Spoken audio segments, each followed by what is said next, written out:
So I want to talk about America's racism problem, because I mean, of all the silliness that happens in the world, of course there is serious racism in the world that is horrible and plagues the United States to an extent that is unchallenged. I mean, But enough about the Democrats. Nowhere outside of the United States is as bad as the United States. I mean, literally no country on earth is as bad as the United States. I mean, you can't even go to school in the United States without having racial abuse thrown at you if you have brown skin.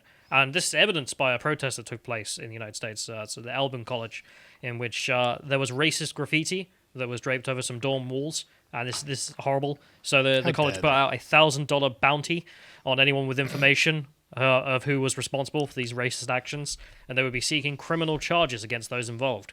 Sensible thing to do. I mean, how much of a race problem there is in the United States. I'd catch racists for $1,000 per head. Yeah. So they gave a quote that if they are Albion College students who made this graffiti, they will also immediately be subject to student conduct process, including the potential for suspension or expulsion. And, fair enough, if this is such a problem among your student base, you've got to do that thing. So this isn't just the only thing here. If we can scroll to the next link, you can see some of the students here. So you can see them protesting. There's quite a lot of them very upset about this racist graffiti that is anti-Semitic and racist apparently now. Oh, wow. So been upgraded. And then the next one here, if we can load it up, this is just a video of, you can see the students marching for racial justice against the horrible person who did this graffiti. I tell you, I hope they catch that person. That person's going to be in some serious trouble. Yeah, I mean, look how many people they've upset. I mean, yep, the entire campus practically. This is just like the civil rights movement. It is unbelievable how you can't even just go to a college without being racially abused. So when we find that individual who drew that graffiti, I think we should tar and feather them. Yeah, so this went on for 3 days apparently. Possibly some kind of lynching for a racist, right? No. So day 3. This is day 3 in which they continued to protest. We can get the next link up. They weren't taking this lying down. So they students were not happy about this. I mean, it's absolutely awful. And I agree that it's not nice. So if we can get the next image up, so you can see the students' demands. So the students made several demands in which they demanded different things from the college. So they demanded an increase in diversity in Albion College professors, an increase in minority history that needed to be celebrated, glorified, and acknowledged, and an increase in network opportunities for minority students, increased campus involvement with community to bridge the divide between college and the surrounding community.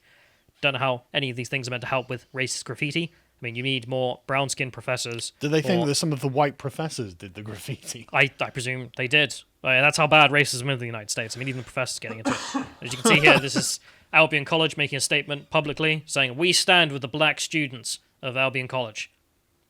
Keep that in mind. They stand with the black students of the college. They do. So the messages that were in there were pretty horrible. I mean, they have things in here like die N-word, please. White lives matter. Let's kill all the N-words on campus. Albion is racist. We do exist. KKK. We do exist, signed the KKK. So the first two, I mean, I would take seriously. The next one, a bit weird. But, okay. I mean, hang on. Let's like, if you're some dramatic white supremacist organization, persuading people that you exist by claiming it seems like a strange tactic. They're in a rush, I presume. So they wrote down, apparently, KKK white power, and then a Jewish star with 666 in the middle of it. So, okay, yeah. Okay. Not the usual things that they do, but... Sounds a bit Nation of Islam to me. Yeah, bad news. Oh. They found the guy. Turned out to be a black student. This is not the first time, is it? No. But I just love that Albion College, we stand with our black students. Yeah, it turns out the black student is the one who made the racist graffiti that caused all of this. That's how prevalent racism is in the United States. The black student did this, presumably for attention. So it was a hoax. But we exist. KKK signed the black student. Why would he do this? Why would he want the KKK to exist? Why does he need this to be a part of his mythos? Don't know. But let's move on, because maybe this is a one-off. This is a one-off, right? Didn't happen, right? Okay. Well, happens in other places as well. If we load this one up, someone puts some messages saying, "Hope you and your people die like George Floyd" on an Instagram account. Ruckus, was it? So someone in this other college, in Minnesota of all places as well, made an Instagram account targeting black students. I mean, come on. Okay, maybe that last one was a hoax, but this one, yeah, it was a hoax. So we get the next one. Yeah, it was a hoax. It was a black student. who made the messages. God, I remember back in like 2016 when these first started happening. There was one, I can't even remember which college it was. One of those huge college protests about racism and things like that. And someone had from the college library started tweeting about how they were going to bomb the place or something like that because they're going to kill all the black people. And the security cameras revealed it was a black girl. Yeah. So okay, college racism. I mean, you poll millennials their views on racism. They're not exactly 80-year-olds who live through segregation and have, old Not opinions. fans, yeah. Yeah, not really common. So, okay, right, that seems to be a problem there. That actually it seems to be students doing this to get attention or to revel up political interests. I mean, it doesn't give you details of the two individuals in these both cases who set up these hoaxes, but I would have a wager because the organizations that immediately got involved from the images were Black Lives Matter groups on campus, Right. as to whether or not they were members of said Black Lives Matter group. But they're not the only ones. There is another case which I found amazing, and this is all within the span of a month as well. To keep in mind, like all of this, the next one is a guy who got himself arrested because he kept calling the police, and it says here to multiple times to create a quote George Floyd incident. This is amazing. I had to. So he wanted to become the next George Floyd, which is a weird thing. Oh my God. To want to become. I mean, a dead man, except maybe that's my God. not what's on his mind. So they give you the details here. So this chap, Tamon Levitt. So Tamon called 911 on February 22nd, identifying himself as Stacey Williams. According to the incident report, it notes, quote, "It sounded like a male speaking at a higher pitch to simulate that of a female voice."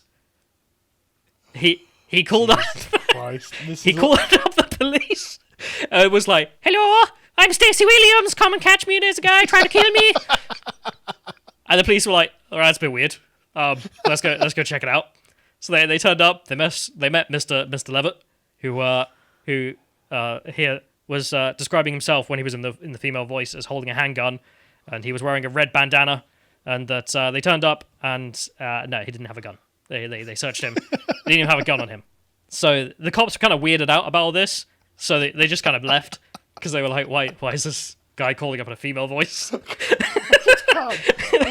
This is so dumb. It's so dumb. It's so stupid. What happens? Well, I really want police brutality to happen to me, actually. I want to be the next George Floyd because his face is everywhere and nobody cares about me whatsoever. What a thing. So he also said that he described himself as like a 16, 17-year-old thug who had a pistol. And then when they turned out he was not, they were just like, this guy's just a freak. And the police just left. So he didn't get what he wanted, presumably. And then the next day... He didn't get martyred for Black Lives Matter by the cops. We're sorry, we can't do that. Yeah, the next day, Levitt accused Everton police of racial profiling because he was black. No, we did it because we're misogynists and we thought you were a woman. He was like, "Mate, you literally called us up in a stupid voice and told us to come get you." And you're like, no, I didn't call you. You guys just saw me because I'm black and tried to search me for a gun. No. I didn't call you. Stacey Williams called you. So they checked the call from Stacey Williams and they found where it was from and it was his phone. So An idiot.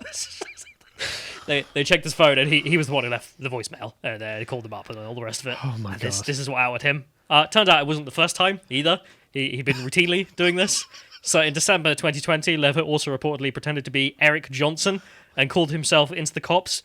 And as a result, they've arrested him for wasting police time for multiply calling up the cops to get himself arrested. Is he going to... killed? I don't even know. He ends up having to get a restraining order from the police or something. Please stop harassing the police. They're not going to martyr you. God. It's just, I'm going to call up the police and then accuse them of racial profiling me. How are you going to do it, bro? I'm going to call them on my mobile and be like, "Hello?" It's just so stupid. This is so dumb. But he's not the only one. I mean, like we saw with the press too. There's a black student writing down literally racist graffiti. Some black guy is writing down, "Let's kill all the N-words." And it's like, guys, look, racism. Racism's happening on campus. This is like the students at Pimlico Academy writing "There's no black in the Union Jack" on the wall. It's like, what are you doing? But I mean, in that instance, I think they're actually too stupid. They have no idea. I think in this instance, they're too stupid. They're too ignorant. They don't know the history of that phrase. But I think in the other instances, I mean, let's kill Sure, all the but- N. I think he knows what that meant, and he was doing it obviously just for attention. And in this one, I mean, calling up me like Stacey Williams. I think he knew what he was doing in that instance as well. Police, there's a thug here. Come and kill him. I'm sorry for laughing so much, but it's just so stupid. Dumb. All three of these instances happen within a month of each other, and of course the context being that the George Floyd trial's on, the BLM's at the height of its membership, shall we say, and it's one thing to get more and more of these stories. So people are just like, yeah, I want to be the next one. I want to be cool. I want to do this, and they're failing quite badly because they're all morons. And not very convincing as women by the sounds of it. So the reason I'm covering this is just because, number one, it's funny.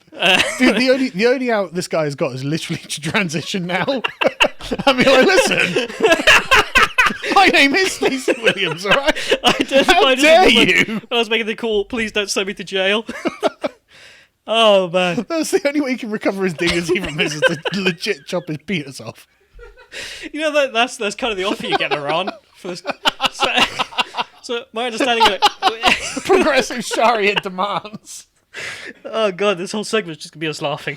But in Iran, if so homosexuality, of course, in Islamic countries like Iran is banned. But if actually, I was a woman the whole time, then you're not engaging in homosexuality. So the offer is death or transition to a woman. And similarly, the offer for this guy is prison or become a woman, I guess. I'm literally having visions of a KKK meeting where everyone's turning up in their hoods and everyone's like, yeah, white power, white power. And then there's a strong gust of wind that rips all their hoods off and it's just all black guys. Like, wall to wall. Like, what? Wait, I was catfishing you. Yeah, exactly. The entire KKK is black. Oh man, like every group listed on the Southern Poverty Law Center's hate map is all just like, you know, we've been joking about the Bigfoot thing, for example. Like, there's a bunch of really hench NFL players running around in bear suits. Like bodybuilders are out in the wilderness in their bear suits. Yeah. The equivalent is it's just a load of black guys who started to set up all the Atomwaffen divisions. I don't know, man, But this is symptomatic of a problem in the United States, particularly, and it's something Douglas Murray has listed for. So this is just a quote from Strange Death of Europe, which is a great book everyone should read to explain, especially to understand the problems if you're a foreigner from Europe, to understand the absolute mess we got ourselves into. So he mentions in here, when it comes to anti-fascism in most of Western Europe, there would appear to be now a problem with supply and demand. The problem: the demand for fascists vastly outstrips the actual supply. Yes. Yeah. I mean, otherwise, why is this black guy calling up the cops and saying, I'm Stacey Williams, please help me? Why is the black guy making racist graffiti in which he says the KKK exist? We exist, sign the KKK. To set up mass Go on a march protests. then. Prove you do and go on a march. Why is it not just one college within the space of a month? It's two colleges. I mean, the other college being in Minnesota. And there are historic examples of this going back for the last at least 5-6 years. But there is a huge rise, it seems, in the last month or two of people just doing the dumbest things on the planet. Unreal. But that's that. I don't really have anything else to say about it, but I just wanted to list that and read through it because, God, that was funny. God, it's ridiculous. Everything's so goddamn ridiculous. Please save me. If you enjoyed this segment from the podcast of the Lotus Eaters, you can watch the full broadcast live every weekday at 1 p.m. UK time on lotuseaters.com.